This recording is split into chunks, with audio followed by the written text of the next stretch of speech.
चला करा सुरुवात. हरि ओम. प्रार्थना.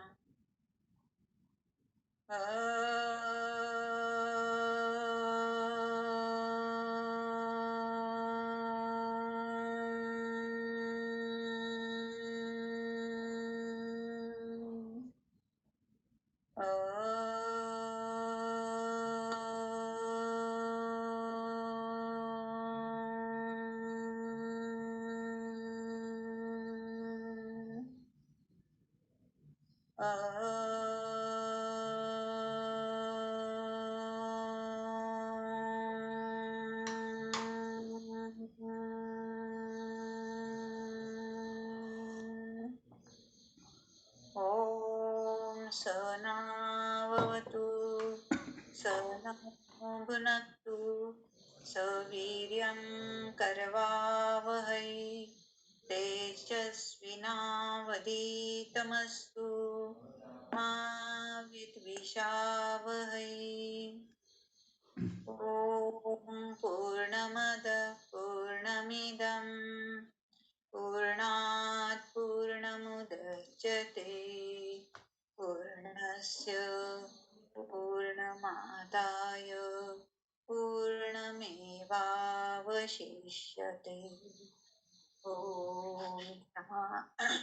ॐ शान्ति शान्ति शान्तिः. हरि ओम. हरि ओम. मित्र, कालपासून आपण ईशावास्य उपनिषदाला वाचनाला सुरुवात केलेली आहे.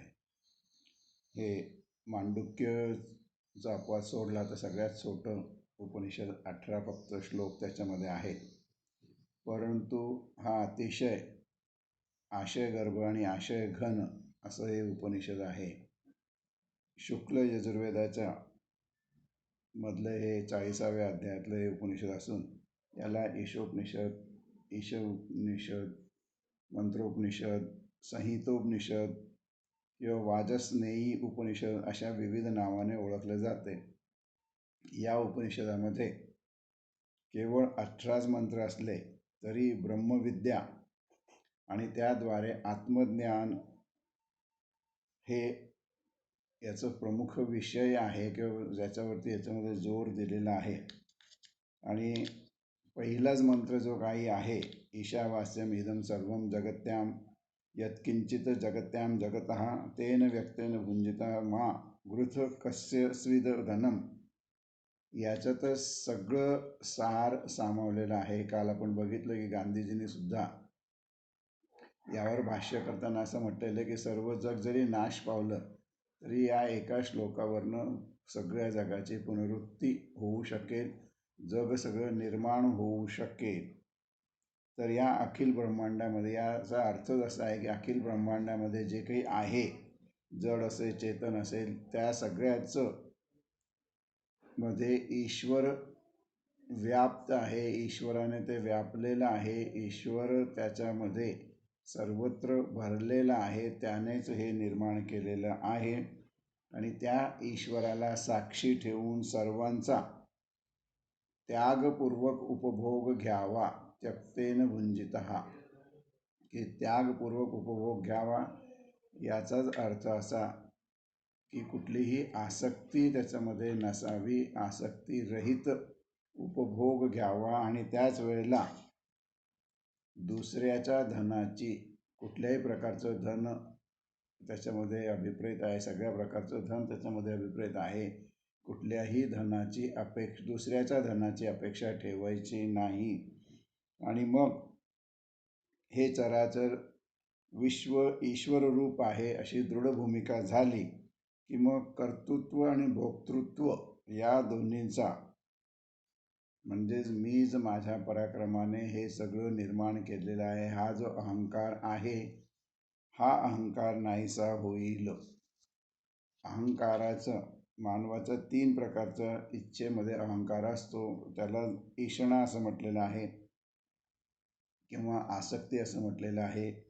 तर लोकेषणा म्हणजे कीर्ती आणि मान सन्मानाचा हव्यास, धनेषणा म्हणजे ऐश्वर्याचा हव्यास, आणि दारेषणा म्हणजे स्त्री उपभोगाचा अभ्यास किंवा या 3 ईशना ज्या आहेत ह्याच माणसाला वर जाण्यापासून खाली रोखत असतात. प्राजक्ता तुमचा बंद करा बरोबर आवाज.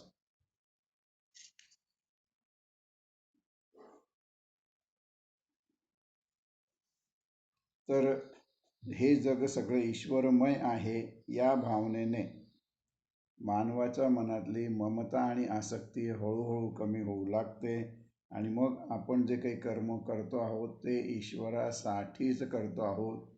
मी पण ईश्वरासाठी आहे, ईश्वर माझ्यासाठी आहे या भावनेने उपभोग घेताना सुद्धा हे जर सगळं ईश्वराचं आहे तर त्याच्यासाठीच मी काम करतो आहे, माझं कर्म त्यालाच अर्पण करायचं आहे ही भावना दृढ झाली की मग आत्म्याचा प्रत्यय आपल्याला यायला लागतो आणि मग या जगामध्ये शास्त्रनियत कर्म ईश्वर पूजनासाठी करून 100 वर्ष जगण्याची इच्छा माणसाने केली पाहिजे.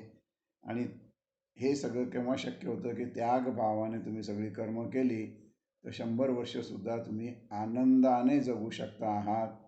अगदी बिछाण्यावर राहिलात तरीही तिथं तुम्हाला हे सगळं परमेश्वराने दिलेलं आहे ते आपण भोगलंच पाहिजे या इच्छेने आपण जेव्हा भोगतो तेव्हा त्याबद्दल दुःख किंवा क्लेश होत नाहीत.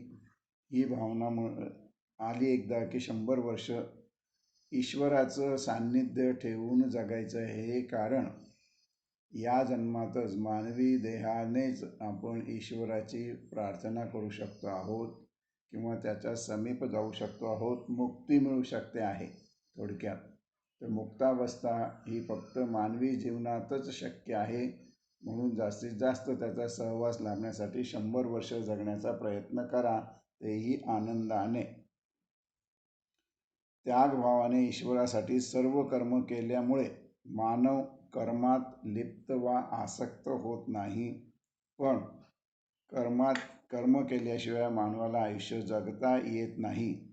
पण कर्मातील आसक्तीने मनुष्य जन्म मृत्यूच्या चक्रात सापडून त्याला दुःख प्राप्त होतात. मग हे परत परत इथे जे काही सांगितलेलं आहे की सगळी कर्म तुम्ही ईश्वरार्पण या भावनेने करा. पण भौतिक जीवनामध्ये जगत असताना नकळत आपण त्या कर्मापासून सुख भोगण्याचा प्रयत्न करतो आणि कितीही सुख भोगलं तरी अंतिमतः ते दुःखातच परिवर्तन होतं. अवघे जग ईश्वरमय आहे अशी भावना बुद्धी झाली की प्रत्येक कर्म ईश्वरासाठीच करावे हा भाव आपोआप निर्माण होऊन कर्मातील लिप्तता नाहीशी झाली की मग आपल्याला ईश्वर प्राप्ती किंवा आत्म्याचं दर्शन होऊ शकते. जे लोक आपली कर्म ईश्वरार्पण करतात त्यांना आत्म्याचा लाभ होतो. पण जे करत नाहीत, कामोपभोगालाच आयुष्यात महत्त्व देतात, त्यांना जीवनामध्ये नाम ऐश्वर सगळं काही मिळालं तरी उत्तम गती लाभत नाही आणि ते भयंकर लोकामध्ये, काल त्याला प्रेत योनी किंवा भूत योनी वगैरे जे काही म्हटलं होतं त्या योनीमध्ये जन्म घेतात. तर शेवटी काल आपण बघितलं होतं की इंद्रादी देवांनाही ज्याचा पार कळला नाही तो परमेश्वर आदी आणि ज्ञानस्वरूप आहे. त्याचं सामर्थ्य अचिंत्य आहे. दोन्ही विरोधी टोकाचं गुण व्यापकत्व आणि सूक्ष्मत्व हे जे आहे हे तो धारण करतो. तर ईश्वररूपी आत्मतत्व अविचल आणि इंद्रियातीत आहे. तो ज्ञानी महापुरुषाच्या जवळ आहे आणि अज्ञानीपासून करोडो कोस दूरही आहे. मग जो या परमात्म्यात सर्वांना आणि सर्वात परमात्म्याला पाहतो त्याला सर्वांविषयी प्रेमच वाटते. इथपर्यंत आपण बघितलं होतं. आता 5वा श्लोक जो आहे तो आपण बघूयात. तद एजति तद न एजति तद दूरे तद्वंतिके तदं अभ्यन्तरस्य सर्वस्य तदु सर्वस्यास्य बाह्यतः.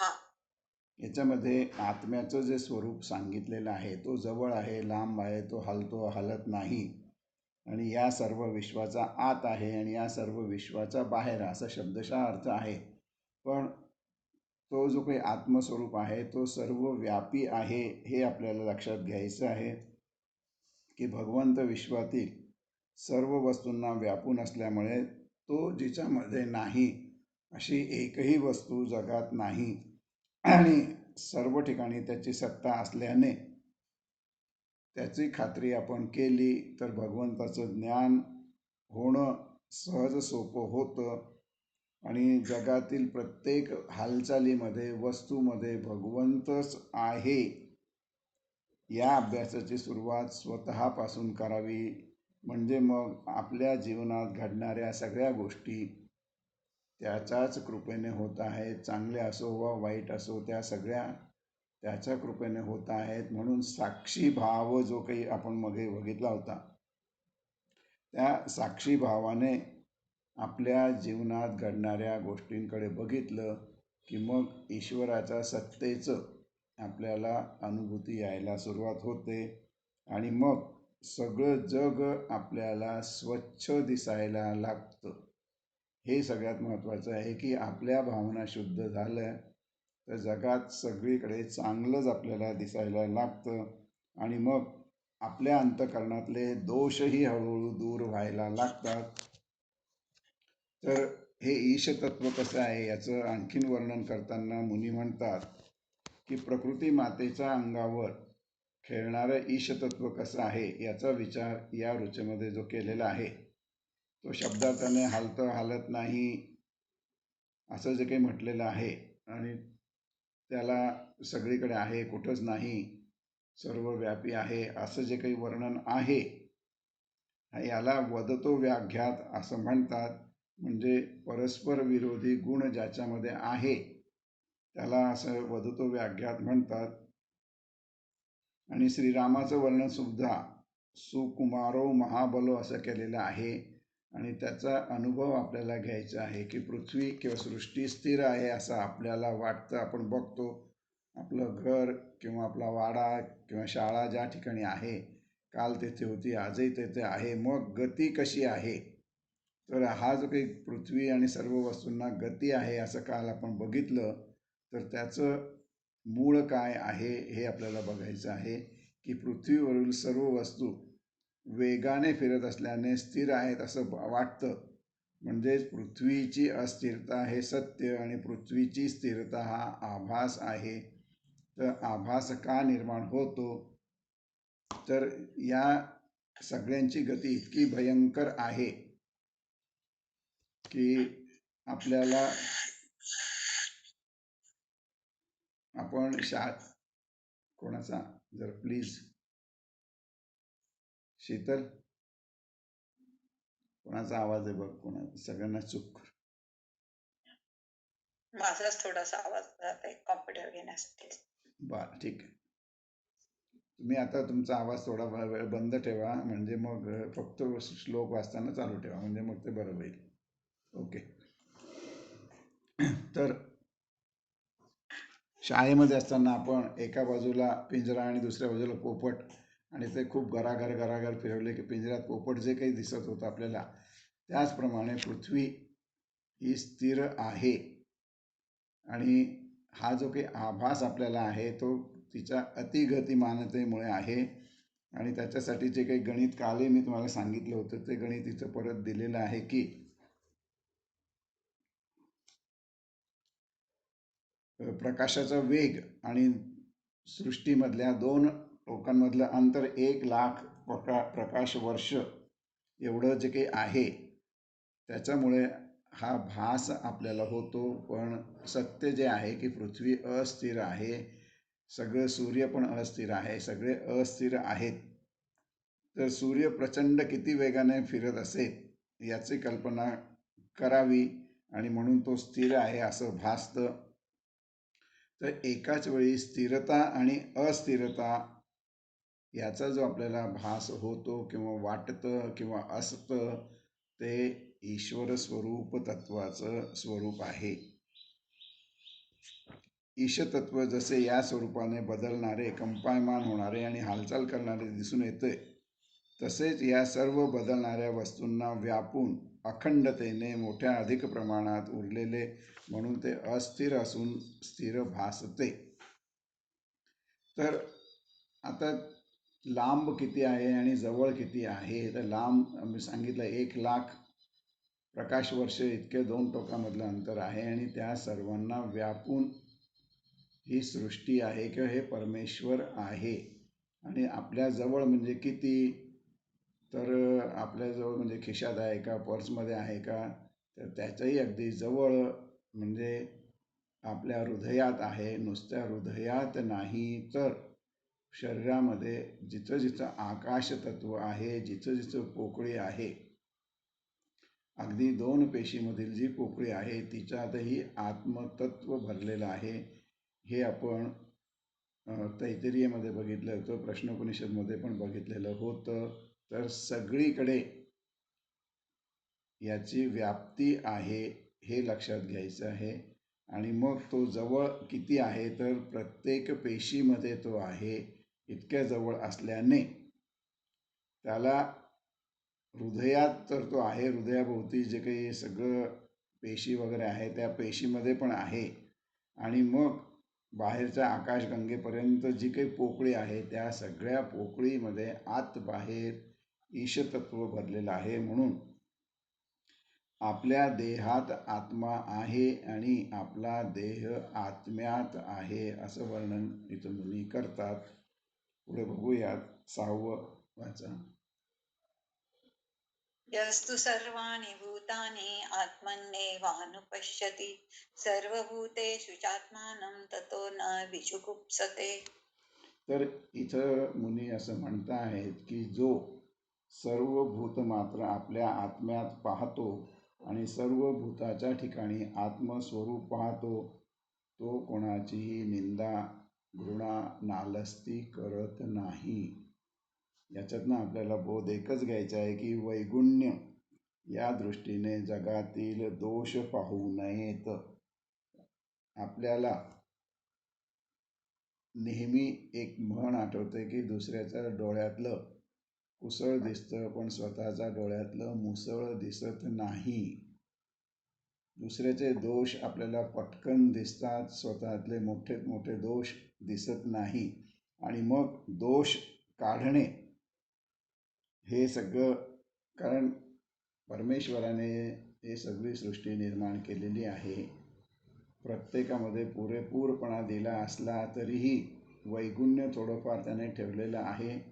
आणि काही लोकांना फक्त वैगुण्यच दिसतं, तर ते जे दुसऱ्यांच्या दोषांचं चिंतन आणि वर्णन करणे हा सगळ्यात मोठा अडथळा आपल्याला भगवंताच्या दर्शनाचा आहे. त्यामुळे आहे ते स्वीकारणे हे आपल्याला कळलं पाहिजे. अर्थात दुसऱ्यातला दोष चांगल्या वृत्तीने काढले, तुम्ही चांगल्या भावनेने काढलं, जसं मी काल उदाहरण दिलं, काही मुलाचा दोष काढते, शिक्षक विद्यार्थ्यांचा दोष काढते, किंवा चांगला मित्र असेल तो तो सांगतो की बाबा रे तुझं हे चुकलेलं आहे. आणि तुकाराम महाराज म्हणतात की निंदकाचं घर असावं शेजारी, पण त्याची निंदा नालस्ती आपण चांगल्या भावाने घ्यावी. आणि आपण पण करताना, कोणाची निंदा करताना त्याला सुधारण्यासाठी म्हणून करावं. तर मग आपली सगळी जी काही भावना आहे, बुद्धी आहे, ही ईश्वरमय होण्याला मदत होणार आहे. तर आंतरिक साधना उत्क्रांतीच्या अखेरच्या टप्प्यात येते, त्यावेळेला स्वतःसह समग्र विश्व आत्म्याच्या कक्षेत आल्यासारखं वाटतं. आणि मग प्रत्येक जीव मात्र मीच आहे. मला जसं पतंजलीने सुद्धा सांगितलेलं आहे की तुम्ही त्याच्या ठिकाणी आहात. कोणतं त्याचं सूत्र सांगता? कशाचं? पतंजलीने सांगितलं की तुम्ही त्याच्या ठिकाणी आहात. ते याच्यानंतरचं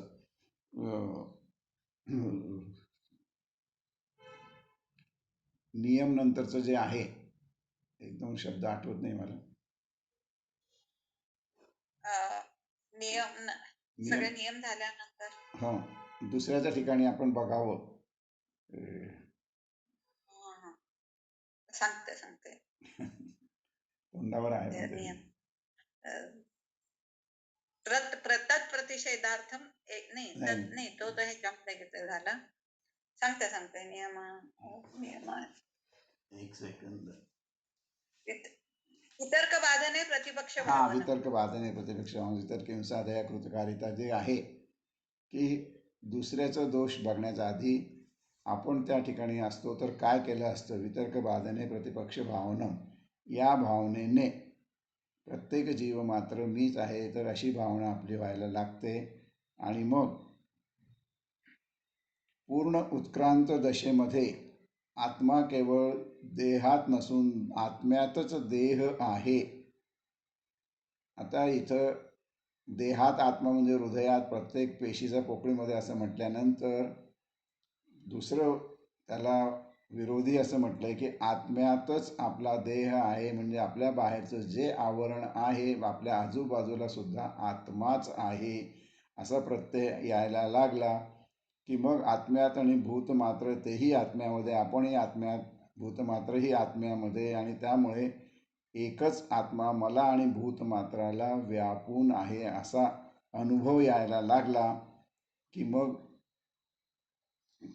जसं पावसाचं पाणी नदीमध्ये शिरावं आणि त्याप्रमाणे माझा आत्मा जीवमात्राच्या आत्म्याशी एकरूप होतो. जीवमात्राचे आत्मे माझ्यामध्ये एकरूप होतात. तर ही जेवढी व्यापकता या इथं आलेली आहे की आत्म्याची व्यापकता किती आहे याचं उदाहरण देण्यासाठी त्यांनी सांगितलं की मी माझा जीव ह्या समोरच्या जीवाशी एकरूप झालेला आहे. तो आणि मी एकच आहे की जीवमात्राचे आत्मे माझ्या आत्म्यात लीन होतात आणि माझा आत्मा जीवमात्राच्या आत्म्यात लीन होत आहेत. आणि दोन आत्म्यांना वेगळेपणा करणारी जी भिंत आहे ती गळून पडते आणि त्यामुळे दोन जीवांचा व्यवहार हा दोन आत्म्यांचा खेळ होतो. मनुष्य खेळात कंटाळत नाही आणि आपल्या खेळगड्यांचा तिरस्कार करत नाही. तुम्ही आपल्या टीममध्ये असलेल्या लोकांचं तिरस्कार करत नाही. तसं आपण सगळ्या सृष्टीमध्ये आहोत, सगळी सृष्टी आपल्यात आहे अशी भावना झाली की कुणाचाही आपण तिरस्कार करणार नाही. आणि जसं ती बारहसिंगाची गोष्ट सांबराची गोष्ट आहे की माझे पाय सुंदर आहेत का शिंग सुंदर आहेत आणि मग पडल्या म्हणजे त्याला तो अडकल्यानंतर पायच त्याला बाहेर घेऊन जातात. त्यावेळेस जसं त्याला एक एक अवयव वेगळा वाटायला लागतो तसं आपलं नाही. पायाला दुःख झालं तरी ते डोळ्यांना अश्रू येतात. त्यामुळे पायही आपले आहेत म्हणून पायाला दुःख झालं म्हणून पाय कापून आपण फेकत नाही. त्याप्रमाणे किंवा जीभ चावली कधी कधी तर दाताचा आपण तिरस्कार करत नाही. दात फोडून टाकत नाही की मला या दाताने त्रास दिला जिभेला असं करत नाही. म्हणून सगळ्यांच्या बाबतीमध्ये प्रेम भावना ममत्व माया ठेवावी. कोणाचाही तिरस्कार करू नये. आणि मग कुठलंही कार्य करायचं असेल तर ते परमेश्वराचं कार्य या भावनेनं केलं की तर कार्याचा कंटाळाही येत नाही. म्हणजे इथं जो काही सांगितलं आहे की ईश्वर सगळीकडे असल्यामुळे त्याचं वैगुण्य कुठंही बघायचं नाही. म्हणून ह्या सगळ्या गोष्टी वेगवेगळ्या उदाहरणाने आपल्याला समजून सांगितलेल्या आहे. 7वं वाचन. यस्मिन् सर्वाणि भूतानि आत्मैवा भूत्विजानतः तत्र को मोहः क शोक एकत्वमनुपश्यतः. आणखीन छान वर्णन इथे केलेलं आहे की ज्याला सर्व प्राणी मात्र आत्मस्वरूप दिसतात त्या सर्व ठिकाणी एकरूप पाहणाऱ्या ज्ञानी पुरुषाला कुठलाही मोह किंवा शोक असत नाही. त्याला सगळीकडे आपुलकीच असते. तर थोडक्यामध्ये आसक्ती नसावी. मानवी जीवनातील दुःखाचं मूळ आसक्तीमध्ये आहे. आणि मग ही आसक्ती कशी कमी करायची याच्यात आणखीन उदाहरणं देऊन सांगितलेलं आहे की शरीर, मन आणि आत्मा या तिघांनी मिळून आपलं अस्तित्व आहे. आणि या आत्म्याचा म्हणजे भगवंताचा विसर पडला की मी देहच आहे अशी घट्ट धारणा बनते आणि तिला देहबुद्धी म्हणतात. मी देह आहे या भावनेतनं ममता, आसक्ती निर्माण होते. आणि मग आसक्ती आली की मग वस्तूचं संयोग वियोग यांचं सुख दुःख त्याला व्हायला लागतं. आणि मग या सुख दुःखातनं बाहेर यायचं असेल तर देहासकट सर्व विश्व हे त्याचा मालकीचं आहे असं समजलं तर वस्तू आणि आप्तेष्टाच्या ठिकाणी असलेला ममत्व राहणार नाही. ममत्व नसल्याने त्याच्या संयोग वियोगाने आपल्याला जे सुखदुःखाचे हेलकावे बसतात ते बसणार नाहीत. तर खरा प्रश्न इथं येतो की मनाची अशी अवस्था कशी करायची. व्यवहारामध्ये अनेक वेळा आपल्या मनात एक असताना बाहेरून आपण निराळे वागतो. हेही आपण या बृहदारण्यकमध्ये बघितलेलं होतं की आतमध्ये काय आणि बाहेर काय आहे हे सगळं आपण वेगवेगळं वागतो. तर ही जी काही वेगळं वागण्याची वृत्ती आहे ती एकच ठेवण्याचा जर प्रयत्न केला तर मग आपण भगवंताशी एकरूप होऊ शकतो. आणि मी आणि माझा सगळा प्रपंच भगवंताचा आहे अशी भावना मनात जर असेल तर मग प्रापंचिकामधला व्यवहारसुद्धा व्यवस्थित होऊ शकतो. आणि त्याच्यासाठी भगवंत मालक आणि मी त्याचा दास अशा वृत्तीने व्यवहार करणाऱ्या माणसाचा प्रपंच यथासांग होईल आणि त्यापासून होणारे सुखदुःख त्याला बाधणार नाही. आणि यालाच आपण गीतेमध्ये सुद्धा निष्काम कर्म म्हटलेलं आहे. तर मागच्या वृत्तीमध्ये जे सांगितलेलं होतं की ज्ञानाच्या दृष्टीने थोडा अधिक खुलासा या वृत्तीमध्ये केलेला आहे. आपण आणि जीव मात्र एकच आहोत. किंबहुना सगळी जीव मात्र ही आपलीच रूपं आहेत असं ज्ञान आपल्याला आत्मिक उत्क्रांतीच्या टप्प्यात व्हायला लागतं. आणि मग देहबुद्धी नाहीशी झाली की आत्मबुद्धीने आपण सगळे व्यवहार करायला लागतो. आणि मग ममतेचं आणि माया किंवा आसक्ती यांचा मोह निर्माण होत नाही. उदाहरण देताना तुमच्यासमोर पैशाचा ढीग असला तरी ते माती समान वाटायला लागते. वैभवाची भुरळ त्याला पडत नाही. श्रेष्ठतेची हाव तो धरत नाही. कोणत्याही शोकाला बळी पडत नाही. आणि मग दिले ते देवाने, नेले सुद्धा देवानेच ही भावना निर्माण झाली की मग जसं सावकाराने आपण पैसे सावकाराकडनं घेतले तर व्याज दिल्याचं दुःख होत नाही. त्याप्रमाणे करता धरता करविता देणारा घेणारा तोच आहे. आणि असं शुद्ध ज्ञान झालं की मग दुःख होत नाही. दुःखाने शोकाकुल होत नाही किंवा आनंदाने आनंद स्वरूप खूप मोठा होतही नाही. म्हणजे अगदी घरात चोरी झाली तरी तो निराश होत नाही. आणि गाडगे महाराजांचं उदाहरण आपल्याकडे आहे की त्यांच्याकडे संपत्ती होती काय, झाडू आणि एक छोटीशी झोपडी, तिलाही आग लागल्यावर त्यांनी आनंद व्यक्त केला की चला सांभाळायची कटकट गेली. तर ही उदाहरणं आपल्याला रोजच्या आयुष्यामध्ये सुद्धा जीवनामध्ये सुद्धा अनेक वेळेला अनुभवाला येतात की कितीही वाईट झालं तरी ते त्याच्या कृपेने झालेलं आहे ही भावना. म्हणून गाडगे महाराजांनी सुद्धा सांगितलं होतं की झोपडी जळाली, झाडू जळाला, काय जे काही गेलं ते सांभाळण्याची त्याच्यातलं माझं ममत्व निघून गेलं. मी आता माझं काम करायला मोकळा. अगदी शेवटी म्हणजे घरातली व्यक्ती मृत झाली तरी तो हाय खाणार नाही.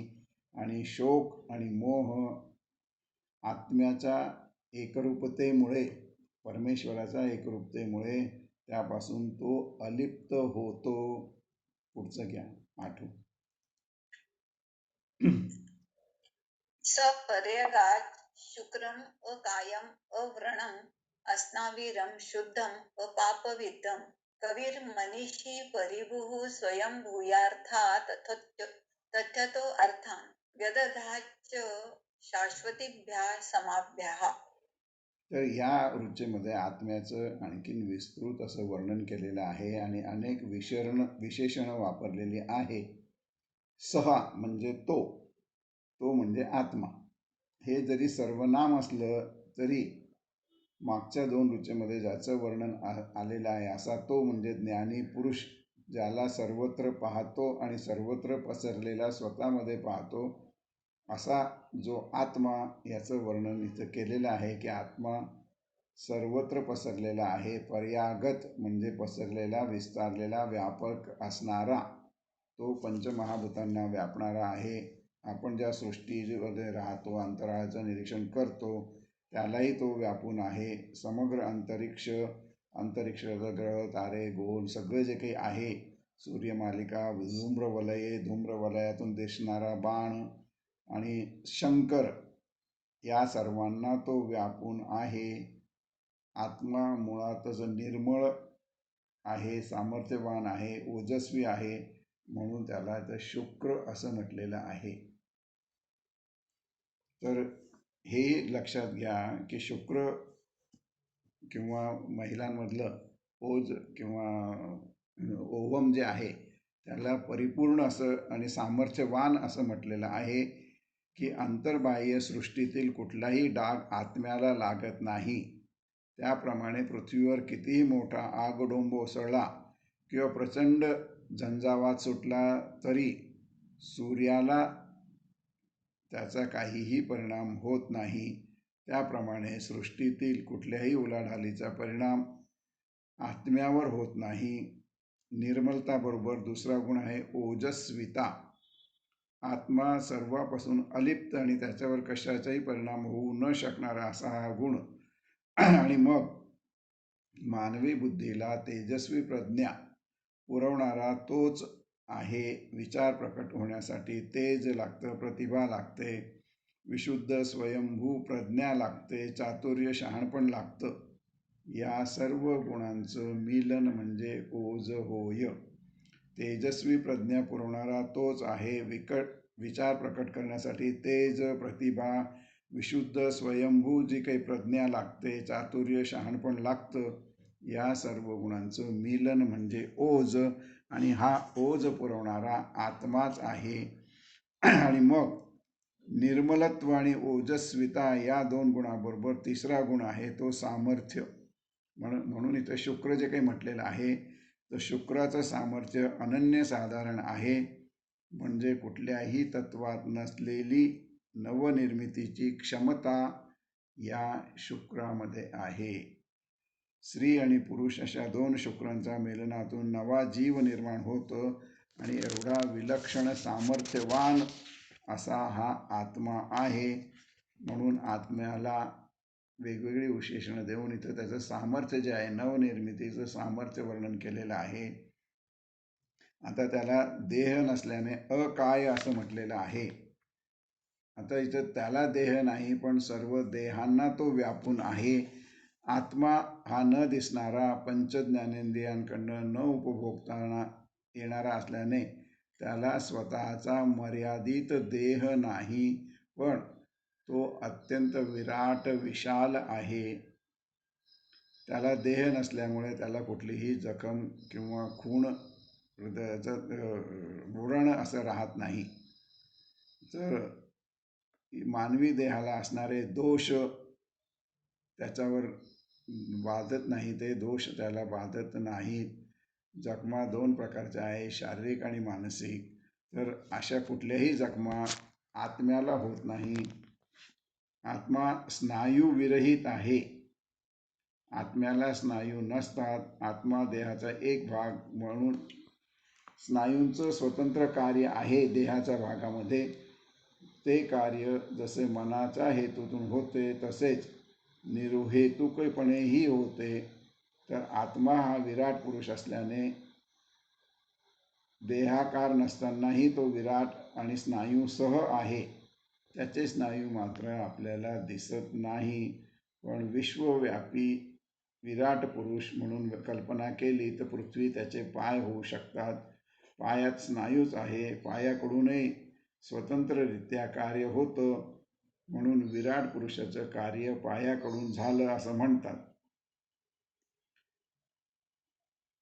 आता त्याचे स्नायू, मग स्नायू म्हटलं की इतरही अवयव येतील, म्हणजे त्याचे तुकडे पाडणं होईल शरीराचं, तर ते होत नाही, म्हणून त्याला अभेदत्व असं म्हटलेलं आहे. त्याला अस्नाविरम असं म्हटलेलं आहे, म्हणजे कुठलेही स्नायू नाही किंवा अवयव नाहीत. आता आत्मा पुढे म्हटलं आहे शुद्ध आहे. अंतर्बाह्य शुद्धी हे आत्म्याचं विशेषण लक्ष असल्याने त्या अशुद्धीचा परिणाम त्याच्यावर होत नाही. आणि त्याच्यासाठी त्यांनी आपले जे काही त्रिगुण आहेत, सत्व रज तम, याच्यामुळे जे वेगवेगळे विकार निर्माण होतात, लोभ क्रोध मोह, हे सगळे आपल्या देहात असलेल्या विकारांनी अशुद्धीने होतात. आणि मग त्यांना नरकद्वार त्रिविध असं गीतेमध्ये म्हटलं आहे. नरकाकडे पोचवणारे, शत्रू समान असणारे हे गुण अशुद्धी निर्माण करतात. आणि सत्वगुणसुद्धा, म्हणजे रजोतम तर करतातच, सत्वगुणसुद्धा अशुद्धी निर्माण करतं. हे आपण बघितलेलं आहे की सत्वगुणाचा अहंकार म्हणजे ती परत अशुद्धी झाली. तर हा जो जीव आत्मरूप झाला, म्हणजे तो तिन्ही गुणांचा भावातीत त्रिगुणरहित एकदम शुद्ध स्वच्छ निर्मळ असा होतो. पुढं आत्म्याला आणखीन दुसरं विशेषण लावलेलं आहे, अपापविद्ध, म्हणजे पापाने विद्ध होणारा नाही. तुकाराम म्हणतात की पापाची वासना नको दाऊ डोळा, म्हणजे अज्ञानी अवस्थेत कळत न कळत पापाचा विचार माणसाच्या मनात येतो. ज्ञानी पुरुषाच्या मध्ये मात्र पापाचा प्रहार कुठल्याही प्रकारे होत नाही. म्हणून निळोबारायांनी, तुकारामांचे जे गुरु होते, त्यांनी सांगितलं, नाही पापाची टोचणी, नाही पुण्याची मोजणी. असा हा जो ज्ञानी पुरुष असतो त्याला पापही बाधत नाही, पुण्याने तो हर्षितही होत नाही.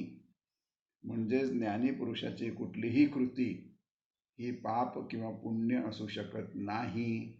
आणि मग पाप पुण्य नसले तरी त्याच्या हातून जे जे काही कर्म घडतात ते ईश्वराकडूनच झालेले आहेत, त्यामुळे ते त्याला बाधत नाही, निष्काम असे होतात.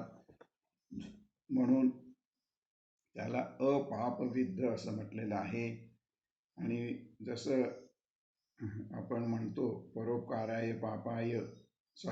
परोपकाराय पुण्याय पापाय परपीडनानम, तर ह्या दोन्ही गोष्टी तो साक्षी भावाने करतो, परोपकारही करत नाही आणि पीडाही कोणाला देत नाही.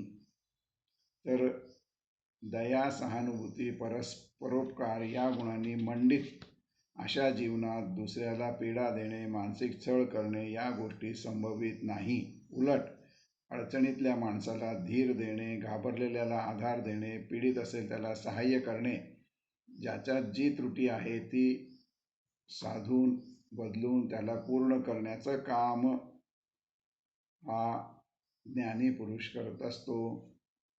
आणि आणखीन त्याला दुसरं विशेषण लिहिलेलं आहे की मनुष्य हा आत्मवान मनुष्य जो आहे कवी आणि मनीषी असतो. म्हणून कवी जो आहे, आपले सगळे संत वाङ्मय ही कवितेच्या माध्यमातून, छंदांच्या माध्यमातून ऋषी मुनींनी, संतांनी लिहिलेली आहेत. त्यांचे मन अतिशय शुद्ध असल्यामुळे थोड्या शब्दात त्यांनी भरपूर सारयुक्त अभंग म्हणा, गीता म्हणा, सगळे ते उत्पन्न त्यांच्यापासून झालेले आहेत. की जो कवी भावाच्या अतीत होऊन अत्यंत तार्किक पद्धतीने विचार करतो तो मनीषी म्हणजे विचारवंत. आणि विचारवंत आणि भावुक हे एक प्रकारे परस्पर विरोधी गुण असले तरी ज्ञानी पुरुष या दोन्ही गुणांनी मंडित असतो. बहुतांशी संत लोक परखड आणि प्रखर ज्ञानाची महती सांगणारे होते. अत्यंत तार्किक, भोंगळपणा नसलेली, विशुद्ध तरल अशा ज्ञानाचं विवेचन त्यांनी केलेलं आढळतं आणि हे विवेचन सगळं काव्यात केलेलं आहे. शंकराचार्य, तुलसीदास, रामदास स्वामी, तुकाराम, एकनाथ, नामदेव हे सगळे जे काही संत आहेत हे विचारवंत असल्यामुळे त्यांनी काव्यात सगळी रचना केलेली आहे. थोड्या शब्दात भरपूर सार असलेलं म्हणून कवीची व्याख्या संस्कृतमध्ये कवी सुक्रांतदर्शी असं म्हटलेलं आहे. कवी सुक्रांतदर्शी म्हणजेच ज्याला क्रांतीचं दर्शन घडले तो कवी जीवाने भौतिकतेच्या मर्यादा उल्लंघून आत्मवस्तूशी तद्रूप होणे म्हणजे क्रांती. आणि ज्ञानी लोक अशा क्रांतीचे उपभोक्ते असतात म्हणून त्यांची हृतंभरा प्रज्ञा, हृत असलेली प्रज्ञा जागृत झालेली असते आणि मग त्यांची जी काही प्रज्ञा आहे ती वैखरी, मध्यमा आणि पश्चंती यांच्या पलीकडे म्हणजे परामध्येच विलसित झालेली असते. आपण बघितलं आहे की परामधलं ज्ञान अतिशय शुद्ध असतं, त्याला बाह्य जीवाची अशुद्धीची पुटं चढत नाहीत. मग परावाणीतून जे सहज स्फूर्त उद्गार बाहेर पडतात ती पुष्कळदा छंदोबद्ध असते. त्यात क्रांतीचं सम्यक दर्शन घडवून देण्याची क्षमता असते. आणि मग असामान्य कवी असल्याने काव्य जरी स्फुरत असले, भावाचा आवेश पुरेपूर असला तरी विशुद्ध वैचारिक पातळीवरून त्याचं विवेचन घडून येताना दिसतं. आणि अशी ही आत्माची कवीर मनीषी अशी अवस्था आहे. ज्ञानी याच्या ठिकाणी ती दृग्गोचर होते. म्हणजे सगळे कवी हे प्रगल्भ आत्मेच होय. मग आत्म्याला सर्वव्यापी म्हटलेलं आहे, स्वयंप्रकाशी म्हटलेलं आहे आणि स्वयंप्रकाशी असल्याने दुसऱ्या कुठल्याही प्रभावाने तो विद्ध होत नाही. आणि मग परमेश्वराने रचलेली सृष्टी आणि सृष्टीतील प्रत्येक वस्तू यथावत आहेत, त्यात बदल सुचवण्यासारखी परिस्थिती नाही. मग ही जी काही शक्ती आहे त्या शक्तीला तुम्ही धरून ठेवलं तर तुम्हाला आत्मज्ञान होणं सोपं होईल.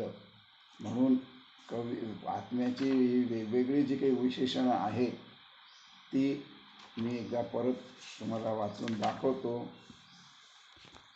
की तो आत्मा सर्वत्र पसरलेला आहे, ओज रूप समर्थ निर्मळ आहे, त्याला शरीर नाही, त्याला शरीर नसल्याने व्रण किंवा जखमा नाहीत, स्नायुविरहित आहे, शुद्ध आहे, पापाने तो विद्ध होत नाही, ज्ञानी क्रांतदर्शी कवी आणि विचारवंत आहे.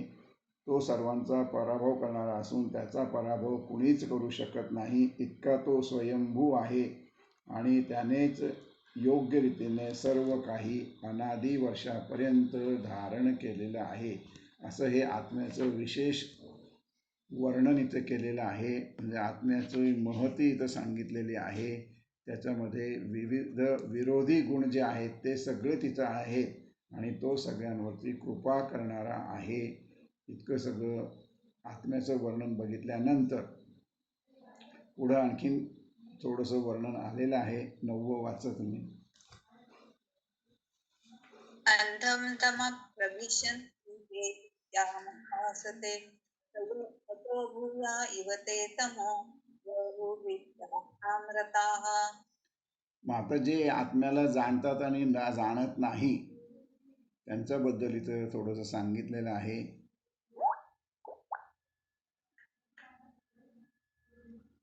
की जे अज्ञानात गढून जातात ते गाढ अंधकारात शिरतात, ते जे ज्ञानात रमतात ते त्यापेक्षाही घोर अंधकारात शिरतात. असं विरोधाभास वाटणारे वक्तव्य इथं मुनी करता आहेत.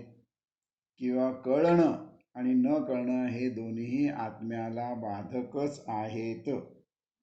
ज्याप्रमाणे सूर्याजवळ रात्र आणि दिवस असा भेद नाही, त्याप्रमाणे भगवंताजवळ जाणणे आणि नेणणे, ज्ञान आणि अज्ञान असा भेद नाही.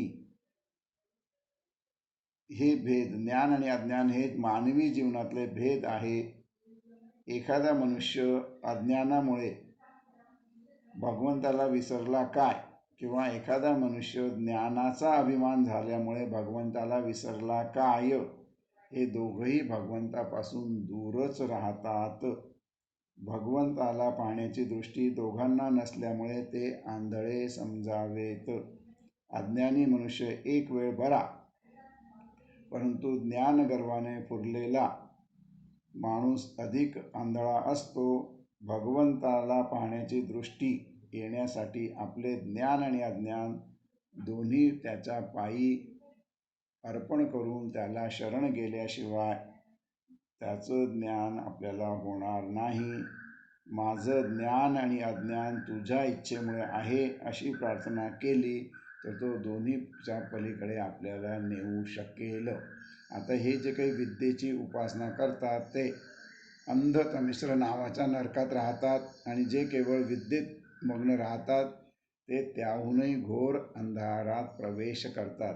हे थोडक्यात सांगितलेलं आहे. आणखीन थोडंसं विस्तृत याचा अर्थ आपण थोडक्यात बघूयात की जे अविद्येची उपासना करतात ते अंधारात शिरतात आणि जे विद्येची उपासना करतात ते त्याहूनही घोर अंधारात शिरतात.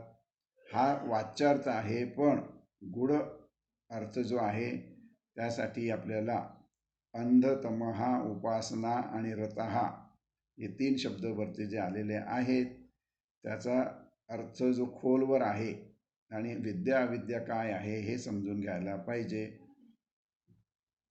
तर अंधतम याचं देह आणि परलोकाप्रमाणे 2 अर्थ होतात. परलोकाचा दृष्टीने विचार केला तर अत्यंतिक दुःखाने भरलेला नरक आणि इहलोकाच्या दृष्टीने नरक या शब्दाची व्याप्ती वाढवली तर आपण जीवनामध्ये जी अनेक दुःख भोगतो ती, आणि ही सगळी दुःख तुम्हाला अंधकारात नेतात म्हणून आध्यात्मिक स्तरावरून अज्ञानाकडे ढकलतात. आता उपासना शब्दाचाही अर्थ उपविशती म्हणजे जवळ बसणे असा होतो की उपासना ही अशी प्रक्रिया आहे की ज्यामुळे मनुष्याला ईश्वराचे निकटवर्ती सान्निध्य मिळतं. त्याचप्रमाणे रतः म्हणजे त्या वस्तूविषयी रती, आत्मीयता व गोडी निर्माण होणे म्हणजे कायम त्यातच मग्न राहणे असं आहे. तर आता हे 3 शब्दांचा अर्थ आपण घेतला की अंधतम, नंतर उपासना आणि रतः. रती आपल्याला माहिती आहे, विरती अविरती या पतंजलीच्या याच्यातनं सूत्रामध्ये जे काही आहे अंतरायमध्ये त्यातनं रती माहिती आहे, उपासना माहिती आहे, उपवास किंवा उपासना, आणि अंधतमिश्र बघितलं आपण. इहलोकामध्ये नरक, परलोकामध्ये नरक आणि इहलोकामध्ये अनेक दुःख. तर विद्या आणि अविद्या जसं मुंडकोपनिषदामध्ये विचारलेलं आहे की काय जाणल्याने सर्व जाणल्यासारखं होतं, आणि तिथं पराविद्या आणि अपराविद्या यांचा विचार आपण केलेला आहे. पराविद्यामध्ये फक्त ईश्वराला जाणण्याची विद्या, अपरामध्ये जगातली सगळी शास्त्र हे आपण बघितलेलं आहे. मग आपलं जीवन पराविद्येच्या सोडून बाकी सगळ्या विद्यामध्ये आपण मग्न होतो आणि ते अज्ञान आहे असं कळत नाही. आपण स्वतःला ज्ञानी, विद्वान, जगामध्ये सुद्धा त्याची किंमत जास्त होते म्हणून त्याच्यात गुरफटून जातो आणि मग त्याच्यामध्ये गुरफटलं की अहंकार निर्माण होतो आणि तो तुम्हाला आणखीन जास्त खोलात ढकलतो आणि दुःख वाढले की घोर अज्ञान, मला का दुःख दिलं, परत तिथं पापकर्म आपल्याकडनं घडल्यामुळे सगळं अज्ञानच आहे. मग ज्ञान म्हणजे पराविद्या हे जोपर्यंत तुम्हाला कळत नाही तोपर्यंत भौतिक ज्ञान आणि अज्ञान, ज्ञानी मनुष्य सुद्धा दुःखाने बरबटतो का, तर त्याला अहंकार त्याला येतो. अज्ञानीचा तर विषय संपला म्हणून त्यांनी सांगितलंय की अज्ञानी एक वेळ परवडला, पण हा असा अहंकार पीडित ज्ञानी मनुष्य सगळ्यात जास्त धोक्याचा आहे. आणि मग तो आपल्या त्या ज्ञानाच्या जोरावर अनेक वासना पूर्ण करण्याचा प्रयत्न करतो. आणि आपण बघतो की अशी ज्ञानी पुरुष सुद्धा कधी कधी व्यसनाचा नादी लागतात. बाई, बाटली, दारू वगैरे या सगळ्याचा दारी लागून मग धन कमवण्यासाठी वाटेल ते करतात, कारण या गोष्टीसाठी धन लागतं आणि धन कमवण्यासाठी वाटेल ते कर्म करायला लागले की अविद्येच्या मार्गाने जाऊन सुखोपभोग हेच त्यांच्या जीवनाचं ध्येय होतं आणि त्याच्यामध्ये ते अंधकारात अंधतमिश्रशा नरकात ओढले जातात. म्हणून अविद्या आणि विद्या किंवा अपरा आणि परा विद्या, तर ज्ञानेश्वर सुद्धा अपरा आणि पराचं भेद सांगताना मग असं म्हणतात की नवल अहंकाराची गोठी अज्ञानाचे न लगे पाठी, सज्ञानाच्या झोंबे कंठी नाना दुःखे नाचवी. म्हणजे अहंकारातूनच अन्याय घडतो, अन्यायातून पापाचरण होते, पापाचरणाला स्वतःचे ज्ञानातून सात्विकतेचा मुलामा चढविला जातो आणि अशा रीतीने स्वतःची घोर फसवणूक होते आणि मनुष्य अधिक घोर अशा नरकात प्रवेश करतो. दुसरं आणखीन खोलवर सांगितलंय की विद्या हेच व्यसन होतं आणि मग त्याच्यामध्ये बाकीचे अवधान त्याचे सुटतात, व्यसनात तो रंगून जातो ज्ञान मिळवण्याच्या, आणि मग इतर बाबीचं ज्ञान ध्यान त्याला राहत नाही. सामान्य व्यवहार जे करायचं आहे ते तो चुकवतो आणि मग अत्युच्च प्राप्तीकरता माणसाला सामान्य स्थितीतून जावं लागतं. व्यवहार सांभाळल्याशिवाय, प्रपंच केल्याशिवाय परमार्थ साधता येत नाही. रामदास स्वामी असं म्हणतात की प्रपंच सांडून परमार्थ केला, प्रपंच सोडून परमार्थ केला तरी अन्न मिळे खायला, अन्न मिळेना खायला, मग ऐशा करंट्याला परमार्थ कैचा. रामदासांची भाषा थोडीशी कर्कश आणि फार स्पष्ट असल्यामुळे करंटा असं म्हटलेलं आहे की अशा करंट्याला परमार्थ कसला, की तुम्ही प्रपंच जो आहे प्रपंच सांडून परमार्थ केला तरी अन्न मिळेना खायाला, मग ऐशा करंट्याला परमार्थ कैचा. म्हणून प्रपंचामध्ये म्हणजे तिचं परा ज्ञानाकडे जायला तर दोन्ही तुम्हाला साधायला हवे. आणि मग अमृतानुभवामध्ये ज्ञानेश्वरांनी आणखीन एक उदाहरण दिलेलं आहे. अविद्येचे आडवे भुंजित जीवपणाचे भवे, असं हे प्रवासाचं वर्णन त्यांनी केलेलं आहे की अविद्येच्या आडरानातून जीव आपल्या दुःखाचे भोग भोगत असताना त्याला उच्च दशा प्राप्त करून घ्यायची असते. म्हणजेच अविद्येचं भान सुटून जर तो केवळ विद्येतच रंगून राहिला तरी त्याचं जीवन दुःखमय होतं आणि दुःख हेच नरकाचं द्वार आहे. म्हणजे शेवटी सांगतात की विद्या आणि अविद्या या दोन्ही पराविद्येत अंतर्भूत होत असल्याने, दोन्हीही पराविद्येत अंतर्भूत होत असल्यामुळे दोन्हीतून शेवटी दुःख प्राप्ती आणि अज्ञान हेच नशिबी येतं. म्हणून दोन्हीचं भान ठेवलं म्हणजे केवळ विद्या म्हणून त्याच्या मर्यादा न जाणता त्यात रंगून राहिलो तर अविद्येच्या आसक्तीवर स्वतःचा ताबा न मिळवल्यामुळे नरकाशिवाय पर्याय राहत नाही. मात्र दोन्हीचा सम्यक विचार घेतला तर उन्नयन कसं होतं हे पुढच्या रुचेमध्ये सांगितलेलं आहे. वाचून घ्या, हे होईल 10वी रुचा. 10वी रुचा सांगितली सगळी ना? नाही, अजून बरंच आहे. बरं, ठीक आहे. अन्यत् एव आहुर्विद्यया अन्यत् आहुरविद्यया इति सुश्रुमधीराणां येन तद्विचक्षिरे. तर विद्येने वेगळं फळ प्राप्त होतं, अविद्येचं फळ वेगळं असतं. विद्वान सत्वपुरुषांनी स्वतःच्या विचक्षणा बुद्धीतून आम्हाला जे सांगितलं ते असं आहे. त्याचं विवरण इथं मुनी करत आहेत की आत्यंतिक विनयशीलतेतून